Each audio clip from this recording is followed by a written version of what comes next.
Today's topic is curating the monographic exhibitions, Nalini and Arpita. That's what she's going to focus on. And I won't take any more time.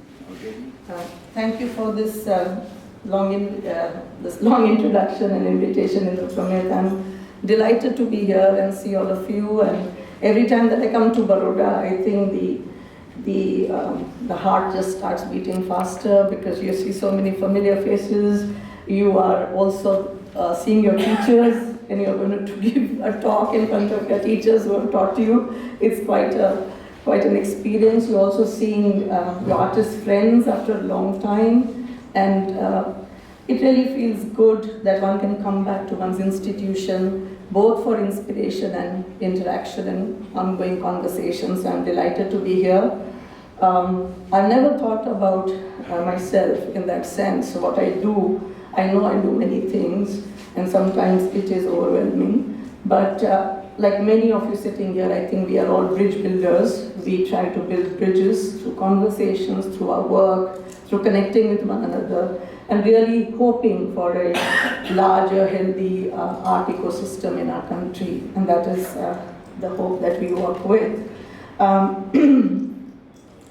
When Indra Pramit wanted me to focus on retrospective exhibitions, because one of the things that I do at the museum is to look at artists who have long decades of artistic career.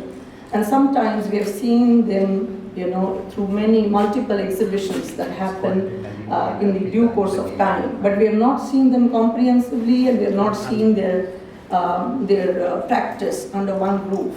And so such an exhibition takes time to really unfold, it takes time to be structured and articulated, and most importantly, it has aspects of new forms of research, new forms of knowledge, new interpretations that get fused with whatever has been already written about them, whatever has been already done on their practice. So this is how I started working on retrospectives, the first being Nasreen Mohammadi. It was a very different situation because Nasreen was not there. But in case of these two women artists, both Nalini and Arpita, it was wonderful to work on a retrospective with the artist being with you. And that was a very different kind of experience actually, because in case of Nasreen, I was trying to think, how is it that I can actually bring Nasreen's presence into the retrospective? In which way that I had known her? And what would it mean really to talk and present an artist who remained underrepresented in many ways, though hugely admired, but really to think about various aspects of a life, of a practice, of a meditation, of a persona, and then putting together that kind of a practice was one of the challenges in the absence of Nasreen, I would say. So I had to work a lot through memory as well. But in case of both Nalini and Arpita, I have ongoing conversations for several years now. And so it's also very interesting how one artist can be much more verbal, articulate, much more choosing a form of conversation, while the other artist can be someone who believes that you can just give a space to a curator, and the curator may look at your work, and that will start shaping itself in the form of an exhibition. So there were very two different kinds of experiences that happened while curating them. I also want to stress quickly that the Kiran Nada Museum of Art has really focused on women artists and collecting the practice and the art of women artists, because that seemed to be lacking in this country. When I first spoke with Nalini, she said, I've had retrospectives in Lausanne, I've had retrospective in Peabody, at the Peabody, but I've had no retrospective in India. And that was really, it completely perplexed me, thinking that, oh my God, really, you didn't have a retrospective, neither at NGMA nor any other place, came quite as a, not such a good surprise, but really something that intrigued me and troubled me to think about that. And despite having such a prolific practice and an internationally acknowledged practice, so that was one thing that started the exhibition of Nalini Malani. I went to her studio several times in Mumbai when, from 2010, I've been going regularly, and I was quite surprised that the way that the archives that have really come about there with the help of Johan, her partner, and what I realized was going through these archives is that I don't think she has ever thrown away anything in her life.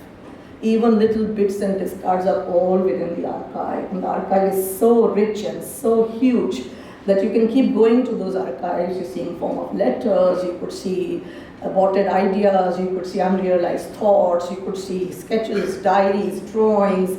You see so much there beside what she does at a scale which we all know. But just seeing those things was really triggered so many new ideas in me to think about an artist whose scale goes from a very intimate handheld diary or notebook to something which completely embraces the architecture of the museum gallery space. So what is the scale on which Nalini works, and what kind of and it became much more interesting for me to also put it into context and think about the challenging times in which she created these works. You know, as a woman artist, we all know in a hugely male-dominated practice, male-dominated mainstream, here is an artist, a woman artist, and she is in those challenging times creating spaces for herself to bring that practice together, to talk about women's themes, to talk about women artists, to really have a voice, I would say. So this was one kind of a background which started Nalini's show. And also quickly, because of the time constraint, and I want you to see more, I realized that to really show Nalini in one exhibition was not possible. And this is not possible hugely because of her immersive environments that need to be created and the kind of work she has done. It's also very interesting, some of her projects have never been shown in India. Okay, so that was one thing to consider. Also her early works, which are varied in experimentations, starting from photograms to films to videos to animation to sound pieces. How do you really put all this material together in an exhibition form, because it's so varied and so diverse? So how do you work? So I am very grateful that that Nalini and Johan really took part in this conversation. It was something so collaborative, sitting and thinking about these things. And we realized that it is better to do another kind of format for a retrospective, where you run the retrospective through three chapters. So every 3 months, or 4 months actually, every 4 months, she would come to the museum and a new exhibition would be set up. Okay, with that, it allowed the possibility of showing much more and also integrating, something that came from the archives and leaving it fluid to encounter with her recent works. So just how do you create those fluid encounters between what she did in the 60s and what she's doing in the 2000s and 2010 became a very interesting way to navigate her practice, I would say. So this was a deliberate intention that the artists will come 3 times and we will change the exhibitions, and the exhibitions will continue like a thread, not necessarily entirely chronological, but it will go back and forth, and that back and forth is a deliberation that one did. In case of Arpita, the challenge was completely different. Arpita has been completely committed and loyal to painting, as we know, and through the last 6-7 decades, she has been primarily a painter, and she loves painting, and everything is conveyed through the act of painting. Even the most provocative things come through how she really wants to, and how she really talks about works in her, in how she plays the field, which is in the canvas or paper format. So when you look at Arpita, you have a huge collection of paintings, not necessarily of any one size, okay? And I'm stressing on this because curators are not just intellectual, people. They have to be very hands-on. They have to think about spatial strategies. They have to think about how an exhibition can sit together. They have to think about how exhibition is a mediating tool between the audience and the art. And so if it does not have efficacy of communication and creating those meaningful encounters, you will not be able to enjoy the experience as much as you would just seeing individual works. That is one part of it. You go in the studio and see one painting, Okay, but when you want to see and present it together, what are the kinds of possibilities as well, what are the kind of constraints? So when I looked at Arpita's works, I realized this is more challenging than anything else because her formats, for instance, are this size, this size, this size, and within painting you have 1 foot, 2 foot, 3 foot, 6 foot, 12 feet, it goes on. And you have to actually also see, it may not necessarily be series of work. Okay, so you have to see how do you really think about these paintings and their presentation, how would you cluster them? And I realized that my job was challenging in terms of most of Arpita's writings that I had read before that, excellent writings written by Nilima Sheikh, written by Deepak Anand, many scholars and writers and artists, was much more about her formal language. What is the language that Arpita works in? What is the pictorial language of Arpita's? In my case, because I had this whole plethora of work in front of me, I got to sit with those works and images and try to think about how her practice had moved, okay, what is it that she's presenting, and I realized that I could actually, for the exhibition purpose, create some subplots and sub-themes within her practice, which is something that comes when you start thinking about the preoccupations of an artist and what the artist is obsessively and recurrently bringing to the table. So let's see what it is. So I created these clusters in which I found fascinating things. You know, here is a woman artist, a very woman-centric world, the woman in the center of the world. Her thing is all about female subjectivity and how to really talk about this space, you know, which has immense creative possibilities. Okay, and so how she starts from a very fantasy world, then goes into, she always told me that from very beginning I loved painting and drawing human figures. So she starts there, but then she stops because she's not sure. She goes into monochromatic abstractions. She does that for 1 or 2, 3 years, goes on painting, goes on just drawing those kinds of monochrome abstracts, and then comes with a bang back to the human form, and now the woman becomes even larger than life. She is center stage, she is right in the middle of things, in the midst of things, and that world which is peculiarly her own, I would say, both in terms of her personally and politically, is what you see in her work. So this is how she becomes important, and then from there the clusters begin to form, and that I will just show you in a bit. And this is how her exhibition took place, and then it was but an amazing realization that yes, when you look at artists with a lot of works at hand, I think almost 200 works, if you are sitting with an artist who works like 200 works from 60s to 2010, you realize that, oh my God, what a journey this has been, and most times we really don't look at artists that way. They are so committed, and every day of their life, they are painting every day of their life.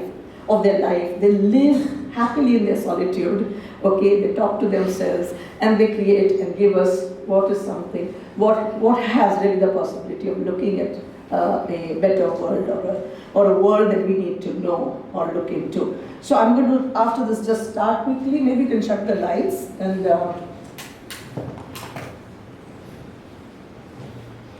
can you just go to the first work again? Yeah.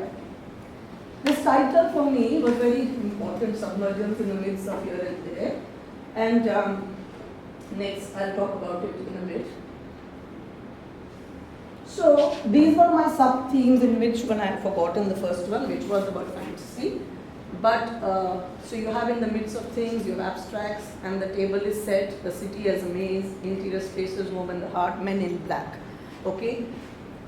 These categories or these subsets became very important to really design the layout of this curatorial framework. Next, please. You speak into the mic. You want me to put the mic to that's what. Okay, I'm so used to. Okay, so this was the work that started me thinking about this exhibition. My mother, and I've often sat with her and talked about this work, which I'm very drawn to.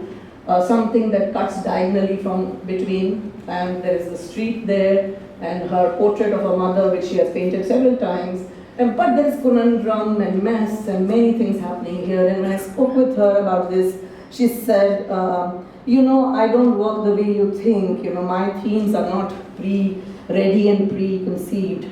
Okay, they come from various places. They come from a newspaper, something that has gone into my memory, from a newspaper, something from a children's book, something from somewhere else, something that I've observed, something that I've seen on the street, some children's book illustration, and goes on, and literature, of course.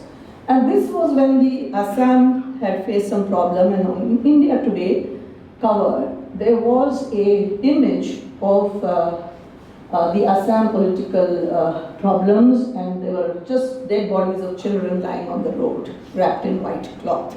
And that memory stayed with her, and after a very long time, really, she painted this painting, and there, of course, things come. But what really I was looking at was that something is very interesting in Arpita about the ground that she creates.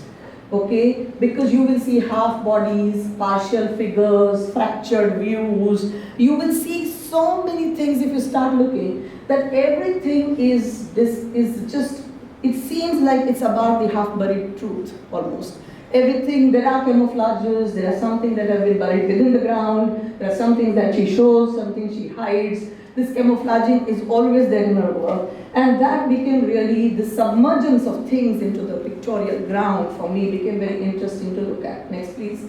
So, and in some places I will not talk, only show images, because I think for students that is extremely important. So when you enter the, so before I want to quickly tell you, this is the oddest thing that I've ever done in an exhibition is, I have taken colors of Arpita's paintings, which are all, sometimes pink, violet, very soft pastelish colors which she plays with to make the most provocative statement. So you will look at an Arpita's work which is colorful, but it is only misleading. It is just a deceit that you see these very decorative, lovely pastel colors. But when you look into the work, there is a lot of provocation and a lot of subversion that is immersed in it. So I chose those colors in this exhibition in different galleries. I used that background color, which was an odd color, but I wanted to talk about that oddness in one way, and therefore that became very important for me to think about editorially. Next. So, in Arpita's case, I would say that, I think I'm a huge fan of her pictorial oeuvre. It's so extraordinarily rich and complex and layered and nuanced and so interesting to really work with, whether she is drawing, whether she is painting. For me, it's one and the same thing, because she is painting while drawing and she's drawing while painting. Okay, it works both ways, the way that she works. And so you have even in early stage, she has made a woman, could be a real woman smoking a cigarette, I don't know, but with a woman who is smoking, and on the other hand, a woman with a pistol, called Durga, okay, or Devi, not called Durga, Devi, okay. Now I just wanted to give some glimpses into how she brings into her work, how she really loads the content into this kind of a very naive, but a naive, sophisticated pictoriality, so to say. Next. So each set or cluster under the subset were in different galleries. Okay, so this was City as Maze, for instance. Next, please. This was Interior Spaces. I'm just showing you images. It's very difficult to photograph them as such. Next. This is the monochrome abstracts. Next. This is Men in Black. Next. So, coming to abstracts, I just want to show, this is the kind of work she was doing in the 70s, and throughout 70s when she shunned the human figure and went back to making monochrome abstracts. And what I find very interesting about this phase, she went back to lines and dots, okay, and creating grids and meshes, okay, and patterns which become very important in her work. And she kept on obsessively working on those, creating different kinds of forms. It's very interesting, because this kind of pattern is unmindful. Neither is it a grid, neither is it is an informal geometry, if I can put it. It's not really working in the way that Nasreen was working or someone else was working at that time. So there are informal geometries, unregulated patterns, but she started allowing her hand to really wield, the graphite pencil or the crayon so quickly, and this is how she started filling up the spaces, if you want to put it that way. Next. And then, even where all her influences were coming, I had brought in that as well into the painting. Next. So the work goes on. Next. All her diaries from different periods, different phases, to also understand what she's doing in terms of creating this kind of ritual of patterning and repetition, so to say. Next, please. Even her humor, which was very interesting to me. Look at this taxi, woman-friendly taxi. Look at it on the. So all these things became really the groundwork. To create the groundwork became very important to look at. There is humor, a peculiar idiosyncratic humor of hers that comes into her work, and the kind of wit and satire she brings in. All those things, but a language is so simple that it becomes accessible to all of us. Next, please. So going back to her early work. So this is where the fantasy world of the girl-child begins, or the woman begins. And please look at the surfaces. The point I made to the exhibition was that it's very interesting that monochrome abstract phase was extremely important for Arpita because she moved from surface to structure, understanding how to structure. And from structure, she invented a texture. And that texture then became the ground of her paintings. So she has used all those patterning exercises that she did with the abstracts into now creating this kind of a ground, because she doesn't draw perspective at all. She uses a ground, one single ground, and within that ground there are big and small things happening. Images come in, disrupted borders come in, incomplete borders come in. She plays with spaces in a very different way. Now this space making is a very important component of Arpita's practice because it's her own personal space that she creates. A space that she may not have at home, but a space that she can create in her world, in her painted world. And this, I think, what was my biggest attraction working and looking at Arpita's work, that she believes in tending and tilling the pictorial ground. And this tending and tilling of the pictorial ground is through how she converts the surface into a texture. It's almost weaving those kinds of lines and painted dots and paints and pigments and many such things that start then becoming, filling up the spaces in a painting. Next, please. This is a work that I really like. I don't know how many of you have seen. I'm just going to come here to show. This is a terrace. A woman is seated here. She's sitting on the terrace top, and everything around it, which makes the border, is what you're seeing down. But the most important detail in this painting, can you tell me what is it? The most important detail is the man entering with a gun. And you just go back in time again to Arpita's works and see the man with the gun was always there. The gun-toting man who becomes very larger than life later on in her paintings was always there. And so she's in solitude, quite nicely sitting on the terrace, and there comes a man who has opened the door and very much like a secret clandestine figure just entered there. Next, please. This is Manjeet. So a lot of friends come into her work. This is Manjeet and Phil having a conversation. Next. I had to put somewhere 2 works because there are so many works and not all of them can be shown. Sorry, I think this is a wrong version of the, okay, now let's not get here. So you will find things going back and forth because this is not the real, the real PPT is not this. Okay, this is again, she worked a lot with Amina Kidwai as a character who were her neighbors.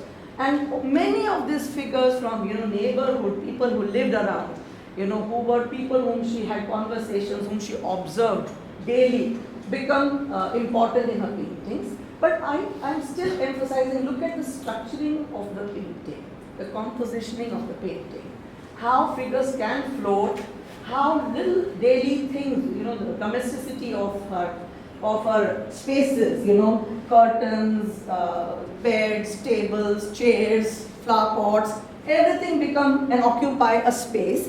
It's a space which is very different from actual life, but it really works in some way. It is bizarre at times, but still it makes very interesting compositions. And never forget, always a curtain and somebody peering from the curtain. These kind of little things always happen in Arpita. Somebody is a witness, somebody is coming out from behind the curtain. This hide and seek is a very important element in Arpita's work, and that is what makes it very interesting, that the painting is not entirely revealed when you see it for the first time. Okay? It reveals itself, you start reading, start thinking, what is she doing? What is she thinking? That she's putting these kinds of things together and weaving some kind of a open narrative for us to interpret in our own ways. Next, please. So, so this is, the table is set, and the table is set. A whole gallery was dedicated to this kind of work, where I saw that a lot of works of Arpita are around the dining table. Okay. Now, dining table is a very important part of our life. All the stories of our life happen there, whether it is a fight, whether it is love, whether it is argument, whether it is silence. All these things happen there, and here you see. I mean, of course, she does many different things in the way that she weaves that composition in terms of showing a man sitting alone, or sometimes man and woman looking at each other in silence, sometimes looking away from each other. All those tropes of hers happen in the painting. But look at this one particularly, from where I got the idea, that the table is set.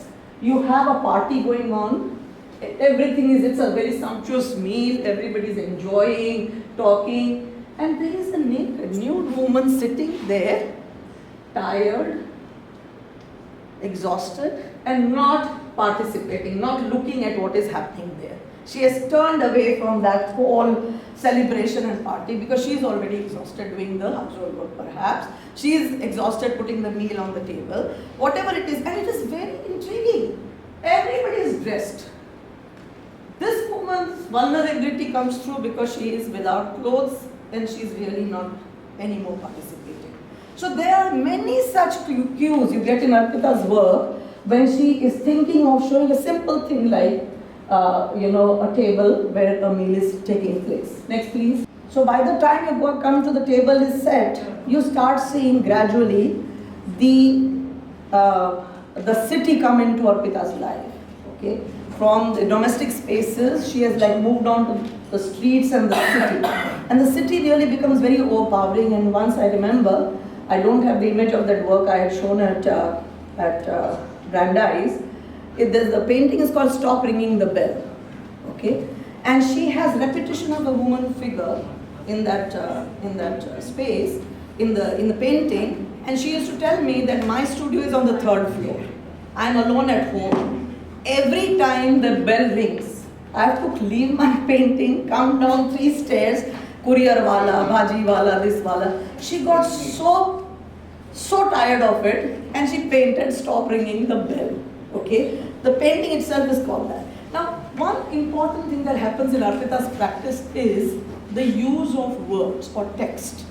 This interweaving of text and image, or textual and visual reality, becomes extremely important in Arpita's work.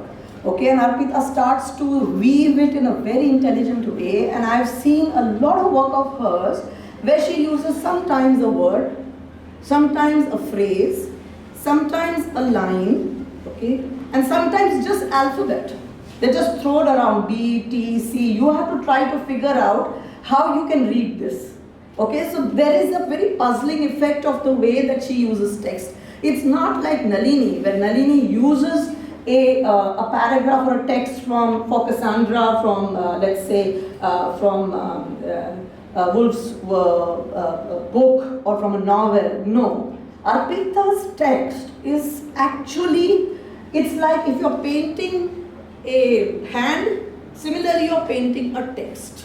Okay, you have to see it completely interwoven within the work. But what becomes interesting is when she comes from Delhi, she comes from Calcutta to Delhi. She was young. She lost her father, And it was a really topsy-turvy world, she says. I saw a very fractured world right from the beginning. And in her work, what happens, just mark the spaces, how she's creating spaces. A lot that she's seeing is actually brought into the world without bothering so much about whether it is realistic representation, whether it is perspectival or not, whether it is possible or not. The imaginative possibilities in a painting is what she really explored to understand that she can create these objects and images that either please or bother her or exhilarate her or really enchant her. She can bring them together and they can all collapse into one work. Next, please. Next. So look at the way that she's exploring the pictorial ground. Okay. And I want to say here, a lot of this making of drawings of monochrome abstracts, that directness of working, wielding the brush and the pencil, also comes from rural folk traditions. It's a very direct way of representation, a direct way of expression. And that really freed her mentally to think of what she can do. She can just she can wheel the brush around and create repetition, but create a field of flowers. Okay, and show motorcyclists going over it, something like that. She can do many, many things, just understanding the nature of painting, okay, the nature of pigment and how to create or make new spaces. Next, please. So,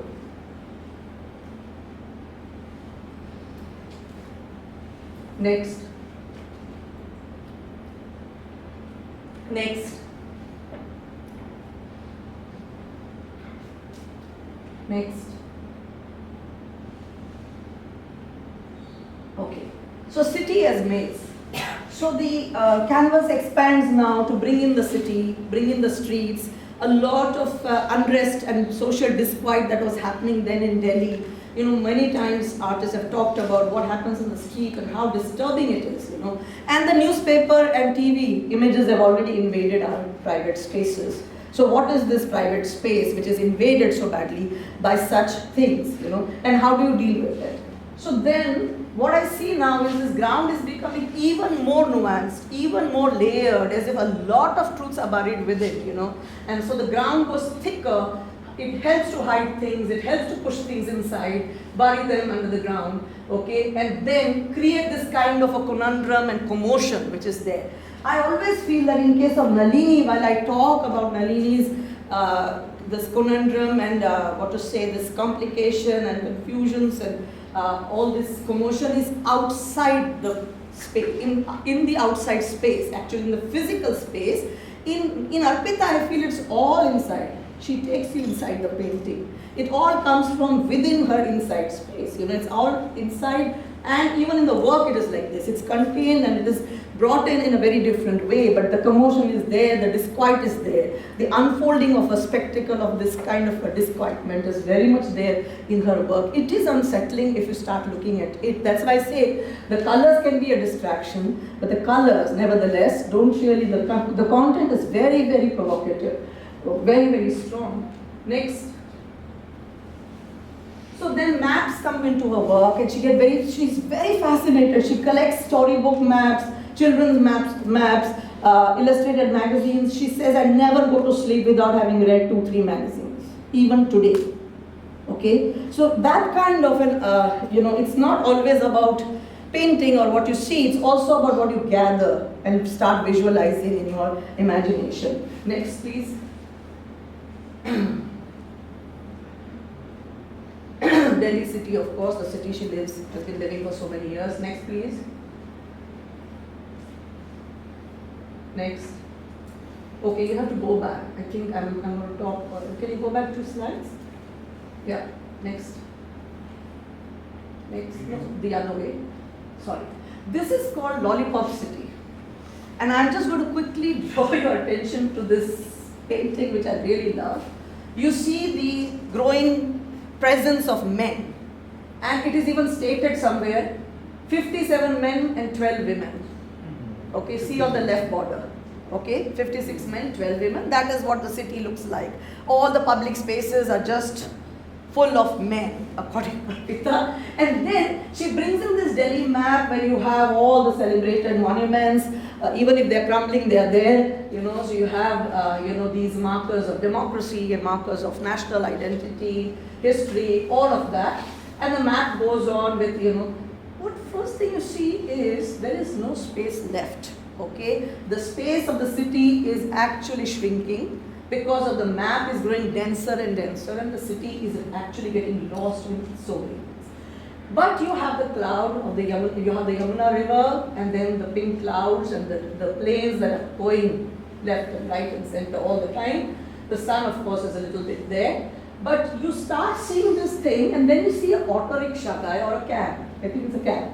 Now this cab keeps on going here and there. You see, follow the trail. And it's almost like Arpita is taking the viewers for a ride. Okay? She's saying, I'll take you for a ride through Delhi. And then finally, after you have gone here and there and seen this composition, you come, you are told, like all maps tell you, you are here, but are you here actually is the question. And then you are told, don't follow this map, it is faulty. To say that you are in a city, there is a map, it is going and multiplying every day, but you never know what is the truth. Most times Google also can also guide you in Delhi. Okay, actually you will meet a barrier instead of a road. Okay, or a barrier. Now this kind of a play on many things. And then I asked her, what is that? The couple. So the couple is actually the sign, the astrological sign of Gemini. She's a Gemini. Okay, but there is something written above, which is heaven was the place where we make your memories, when you make your memories, which also speaks of a loss of a paradise. Okay, a city becomes so dense, so shrunken, so complicated. Living there itself becomes a challenge day in and day out. Next, please. So the lollipop city is because of the colors. Next. Then you come to, from a girl child to this middle-aged woman, okay, and some of the things are like this. A table and the cloth itself becomes, it becomes a shroud for the couple. But things are happening around which you need to see. Next, because the edges are extremely important for her, this lateral push of things and pushing them out of borders, leaving them incomplete. Then a whole gallery was dedicated to Men in Black. Now, I would recommend that if Arpita has to be seen, not just the painting, and of course we marvel at her skills, but also the text, which is actually very important. You have to read the text, or you have to figure out the pieces of the puzzle in the painting that is about. So this is when these, apparently Men in Black are all lawyers of the Delhi court, Supreme Court. So to say the men are always the judge and lawyers of any situation, that patriarchal view continues. But also other kinds of relays come in, some kind of a topical thing, a topical news enters into her work and takes on, actually gets woven into the narrative. Next, please. This really surprises me. The seashore. All men are dressed, all women, many of the women are not. And it's called the seashore. And men are, in fact, I would say standing with confidence, and women are slouching. And you can keep on reading interpretations, or actually making observations into this world. But it surprises me sometimes that there is this kind of a real discord or a disparate reality which comes in from many fractured memories that she brings into one painting. And so it's not always easy to decipher, and if you ask her, she'll say, "Dekho na kya hai andar? Mujhe kya puchte ho? Dekho na kya hai?" She'll just say that much, she won't say anything else. "Tum dekho," she'll say. So this is the way that her painting really brings in many of the issues, and I think as in her mature years, she has started in fact showing the woman more and more vulnerable, more and more fragile in this kind of a very uncertain world that we live in. Next, please. Quickly, this is Men in Black room. Next. Then comes a series of watercolors where now you can see the woman. And most times the anatomies are out. The inner body structure is really brought out. She went through bypass, she went through many other things, and I think some realization also. She always talks about this imminent threat of death. Okay, the death is lurking. In many of the works where the women are left naked and men are gun trotting, there is constantly this talk about threat everywhere. You know, her painting will start, she says sometimes, where she is making flowers, and then those flowers will turn into bullet marks. If they transform when she is working into bullet marks. Okay, next please.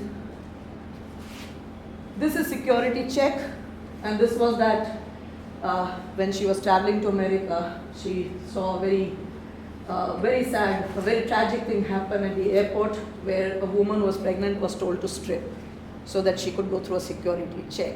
Now this kind of surveillance that you see, this kind of a violation that happens, where a woman who is pregnant is also, the Americans will think that she's carrying a bomb or a gun or God knows what, and she was made to strip. So here is the woman in sari when she is at the airport, and then she is made to strip, and that she titled it security check.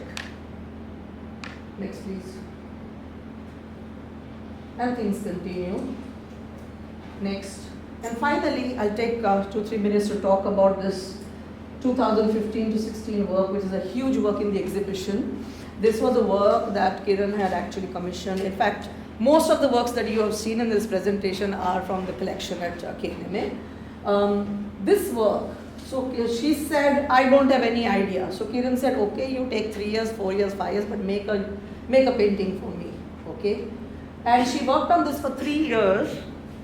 I also went to a studio a couple of times to see when this work was happening. This is about 144 inches, 4 panels, and it's called Searching Sita Through Torn Pieces and Labels. That's what it is called. Okay, and I think this is I don't want to use the term masterpiece, but I think this is one of the most amazing works of Arpita that I have seen. So you see a landscape which started with one deer, and she was reading the epic of Ramayana. And from the Ramayana epic, because she has earlier also made many paintings of Sita and the golden deer, which are also in the collection. I have not shown everything here, it's not possible. So a deer came in, and she was still thinking of Lakshman Rekha, she was still thinking of Lakshman and Ram and the abduction of Sita. And at that time, a lot of newspapers were covering, news of women abduction, girls being abducted, girls being kidnapped, girls being raped in Delhi. And she collected all these newspaper cuttings. Okay, none of this is collage, by the way. This is all painting. Okay, pure painting. But she was collecting those headlines, and she was really totally aghast that there were so many missing women, so many missing girls, okay, so many abductions. This is the first painting of Arpita where I see her showing evil represented through Goya's figures, those black figures as you see, which are the figures in black shroud, almost symbolizing evil, who are like predators actually strangling girls, picking them up, abducting them, literal, it's so literal in that sense. You have to find them, all of these black figures. And it's a sea of words and images. It's a sea of words and images that just she has with so much patience actually painted everything. And what becomes very interesting is you cannot even put this reality together because they are cut into strips. They are marker of a time, but yet that time is so huge. The way this kind of violence on women has grown, increasingly grown. And if you read everywhere, up there, what are you reading? Sita, you, us. Sita, you, us. That is something, a slogan, a kind of a word that continues. And in between what you see is many such, you will see cursed, abused, abducted, cursed, abused. There may be many such words, they will repeat itself. This whole idea of repetition, emphasis through repetition, okay, continuing to recurrently talk about it, to really bombard it, that this is the state of affairs, is actually what you see. And you see those helpless women whose bodies are, completely desecrated and violated, standing there, their skins have been actually torn apart and things like that. And the golden bear, of course, becomes a very central thing because that is the symbol of temptation and what happens. And of course, in everything that goes wrong, through political rules and government, the blame is always on woman who gets tempted and crosses the Lakshman Rekha. Okay, so there are many, many layers here. In fact, this is such a powerful area where these women who have been killed or murdered or tortured have been held by these evil monster-like figures that have come into the painting. So this is Arpita for you. Next, please. Next. You Can't Keep Acid in a Paper Bag was the title of Nalini's retrospective. And this I found in one of her very old scribbled diary, this line. And obviously it was about thinking about the paper bag as the world. The world is so fragile that you can't put any more toxic in it. We as humans have put so much toxic into this bag, this container, that it can't take any more. So that was the title of her retrospective. Next. So it goes from her very early phase where she was making photograms, digitalized version of an early film was shown there, Utopia. What I want to stress here is, what happens in the case of Nalini's material is that she is somebody, an artist who freed herself from prescribed conventions of painting through opening her mind and being very receptive to new technologies. And those new technologies allowed her to experiment and really come to different modes of communication. And that becomes a very hybrid model of practice where you want, like in Arpita, I can enter a room and I can feel noise in that room only through the painted image. In case of Nalini, there is this thing about there is sound, there is animation, there is video, there is movement.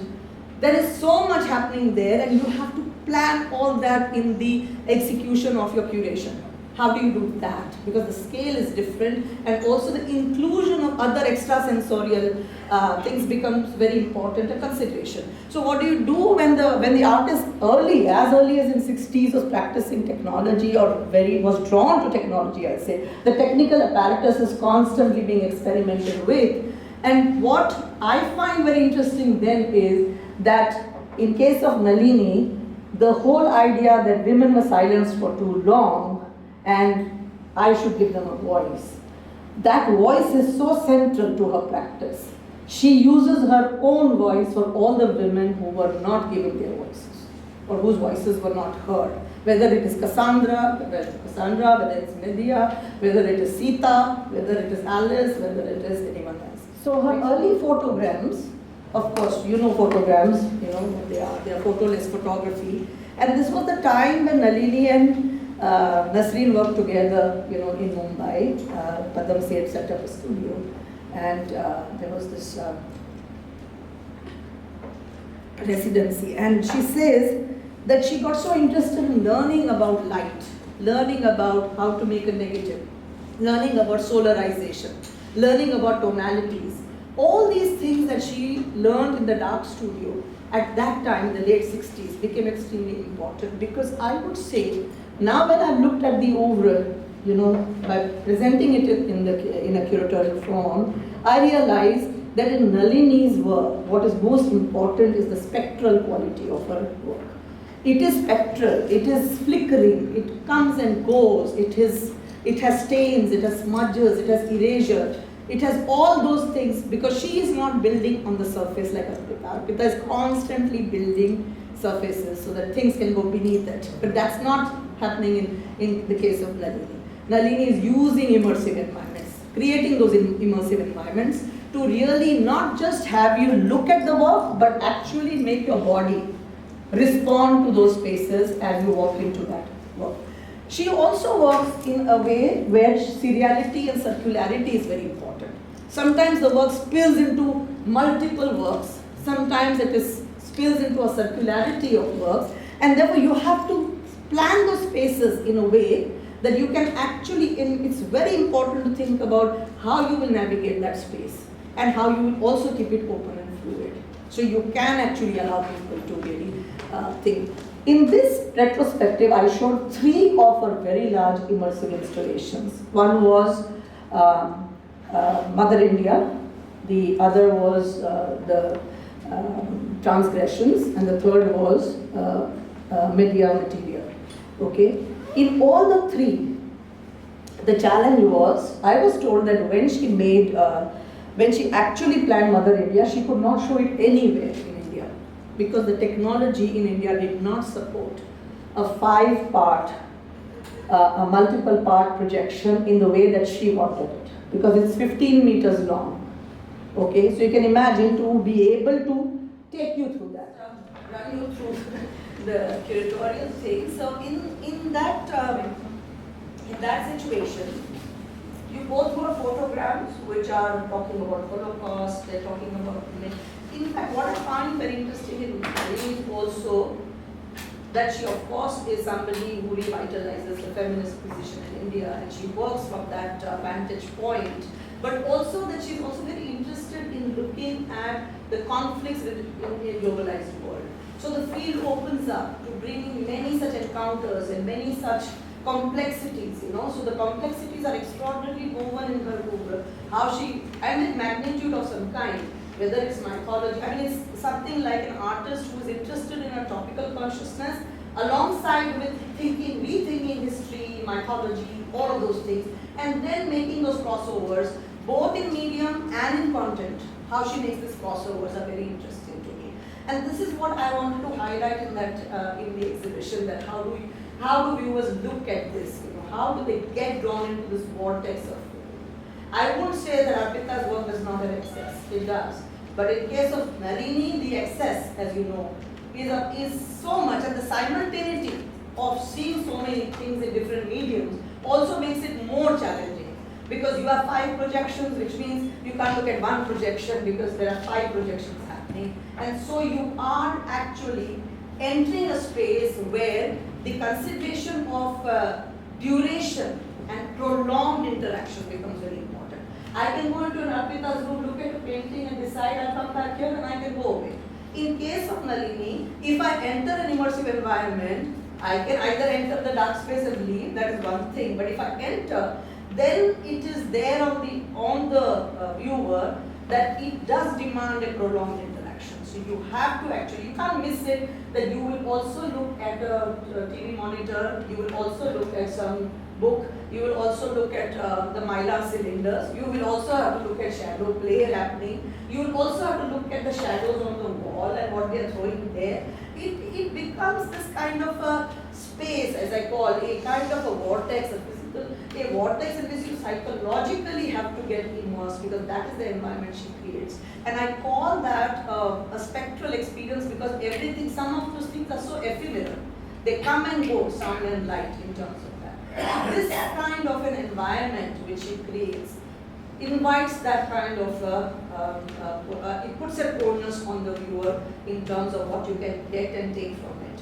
It's not going to be there otherwise, because you will have to be there if you want to see it fully. Okay? Now, Mother India, as I was talking about, because of this kind of 15-meter wall that she needed, we have to actually empty out. I had to break 2 walls in the rear galleries, where I knocked down those walls to make that kind of a circular wall and have those 5 projections happening simultaneously and create a way that you have to either shut a door here, because light makes things very sensitive. If you need a dark environment, light cannot penetrate, or the experience will be diluted. So things like that. And what found in Mother India is, in Mother India you will see that she uses her own voice, and there is this kind of a shrill voice that she uses, very powerful. It just unnerves you, the way that she has made those, has given her voice to what all was happening in India, because it takes you back to partition and the trauma of partition, and also post-partition, what happened in this kind of, what are those memories and what are those wounds of a colonized country. Okay, so many of those. these are there. And the overlaps are very interesting in the way you may find a cow, but within the cow's stomach something may be happening. She'll put light into it and some other thing gets the focus. Or sometimes there are real archival footage, but within the footage she will insert her own images, and recreate some other kind of interaction. So those push and pulls become very interesting in the way she lays her content out. So this was about Mother India. What she did in Transgressions, as you know, and she has done several versions of it in different parts of the world. And in Transgressions, what I found interesting was, again, in the museum, the only space where such installations could happen was the rear gallery where there was a height. If you don't have height, the mylar ceilings will not allow you to stand and watch them like this, because they will be right in front of you, but they have to be above you because it's an aerial view, actually standing within, standing below it. So there were these mylar cylinders, and it's very interesting. She starts as a painter, she is a painter, but she's completely reversed the rules of painting, as you know, that she really does not work on the type process, but what she does, she works the painting in reverse, isn't it? That's why the acrylic sheet is very important for her. The mylar sheet is very important. And you have to think in reverse, your images, because you're going to see it differently. And also, when you paint in reverse, then the thing is also, how much tone would you give to your stroke? So this whole idea of thinking of traces, thinking of erasures becomes very important in her work. And that is her, I would say, her mainstay in terms of she has really mastered that idea of how much to really show in the mylar cylinders. So when you look at this churning or turning mylar cylinders, which are put at not at a fast pace, there are 5-6 cylinders in the room. You enter, it's a dark room, and the cylinders are moving, and in the cylinders there are larger painted images, almost in Kalighat style, and taking back you to Kalighat was one provocative language form or an expressive form that happened just early modern times. Okay, so she goes back to that. But the shadows that come on the wall, the shadow play of the wall becomes very interesting, because you are seeing multiple projections when you are coming in the room, and you really don't know whether they are all coming from the mylar cylinders or what is happening. So the superimpositions she does of these material is very interesting. These are the photograms, and we showed a considerable amount of photograms in her retrospective, along with her early film animation experiments. Because she was living in a chawl and she was looking at women in Bombay, women prostitutes, women laborers, and a whole lot of work that she did in the 60s and 70s was around that. Next. So one of the things that I also want to talk about her is that she actually is also someone who believes in integrating all artistic forms. Okay, so she has experimented and collaborated from very early on with musicians, with performers, with film people. They're always collaborating, and music of course has remained a major component in her work. How she uses it, whether she sings it or someone else sings it, but it has always been there. And sometimes like this, a performer, she's created stage sets for performers. She has done exhibitions on the streets. So there's a whole lot of material that cannot be shown here, but I'm still trying to tell you that this kind of a practice, which really brings and incorporates various kinds of artistic experiences and integrates these kinds of artistic forms, also comes with a set of challenges. And sometimes it's very difficult. She keeps telling me that when she early started this, a whole lot of people rejected it, a whole lot of people did not want to engage it. And those are the challenges that really they make your determination stronger to do things that have not happened, and to really break those boundaries of high and low art, or performance, music, paint, visual arts, so on and so forth. Next, please. This was at the exhibit at KNMA. I just showed you a previous slide, which was not so good, of these spoiled shores, talking about colonial histories, and then also contemporizing it by using the Bombay Blast tragedy. Next.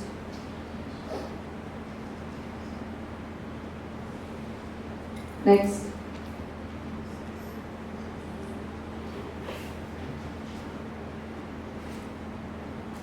Next. Since such works are very experiential in terms of how you will enter those spaces and what kind of experience and impact it will have on you, a lot of responses of people were that some people felt that it is very, very strong to take it in one go. Some people felt giddy because of the darkness and the shrill voices and the very powerful kind of images that come with speed, okay, in many of her works. But simultaneously, she had these very intimate books, and she says that she has been making books since 1960s, you know, and she has a whole lot of books which she drew, painted, and has been doing that for a very, very long time, and they're very intimate. So there is intimate material, there is also this kind of a very immersive material to deal with. Next.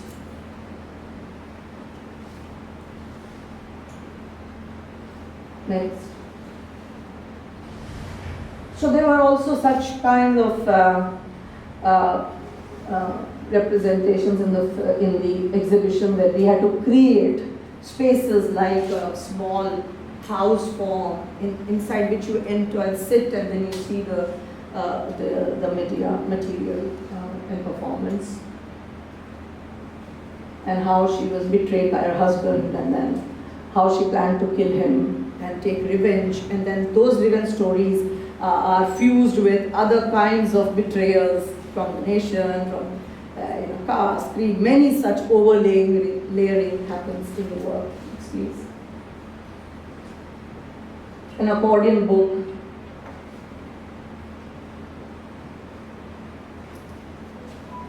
Next.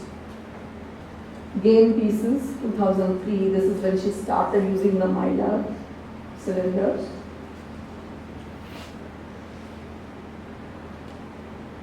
Next. Mother area. That image is very iconic, as you know, Nargis. And partition images, archival images. This is at the museum. Next, please. Transgressions.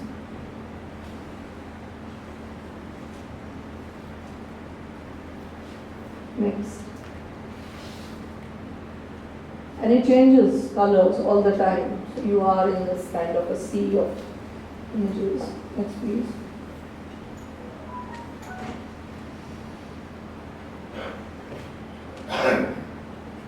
Next. Next. So as I said, in her case, the text, of course, it comes in her work very sparingly, but it is always accompanying the work. So you will find on the walls many such quotes that she picks up. And next, so Cassandra, of course, has been a very important figure for her. So when earlier she painted Cassandra in 2009, it was in a tight grid of this kind that it was shown. And I just want to highlight that sometimes it is so interesting how artists can be very innovative. While they do a work, they may think about the possibilities of how one can show this work again and again. What can we do with the work which is in 100 pieces or whatever. Next, 60 pieces. Next, this is how it was shown at the museum, where the grid exploded and it just went here and there, and it opened up spaces between for conversations of our. So this is how it was then seen. Next. So she collaborated with the writer-curator Robert Storr, and she created a book, and she, which was basically dealing with the idea of who will tell us the worst and how will we pay heed to it. And I think I've always maintained that in Nalini, what I find really fascinating is that all painters do think about this, that there has always been, and especially with women artists, how do we paint the unpaintable, the undesirable, something that people don't want to see, which is not palatable. Okay, if it is not palatable, but it is the truth of life, what do we do with this truth? How do we really paint it? How do we bring it to people? How do we shake up people and how the stirring can happen through your practice. And that is where this whole thing about what can be the most effective tool that an artist can use. Now the toolbox is expanded, you have many those kinds of tools. How do you do it? So this then is a thing that comes about. And what she did in our exhibition was, she did a facsimile print of the book. And that was shown because that was a continuation on Cassandra. Next. So it runs through the exhibition like this, okay? Next, listening to the shades. That's what it was called. It was a very long wall which had these images of Cassandra. Next. This is a work that we commissioned, or we told her to make, Twice Upon a Time. And once upon a time to tsunami, but twice upon a time. And this really brings many of her very important female protagonists together. The lives of those, who were cursed or punished and murdered, those women who were not heard because they spoke the truth.